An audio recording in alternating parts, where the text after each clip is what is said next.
पाणी हा आपल्या जीवनाचा अनन्यसाधारण भाग आहे. कारण पाण्याशिवाय आपण जगू शकत नाही. दिवसातनं आपल्याला 2 लिटर पाणी प्यावं लागतं.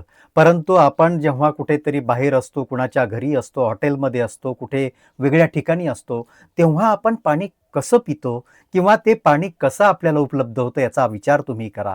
ते पाणी त्या ठिकाणी जर एखाद्या घरात आपण पीत असू, त्या घराचं व्हायब्रेशन्स काय आहे? त्या घराचं पावित्र्य काय आहे?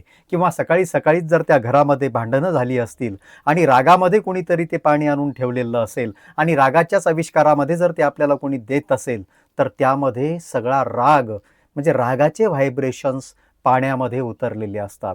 कारण पाणी हे सगळ्यात जास्त संवेदनशील असतं.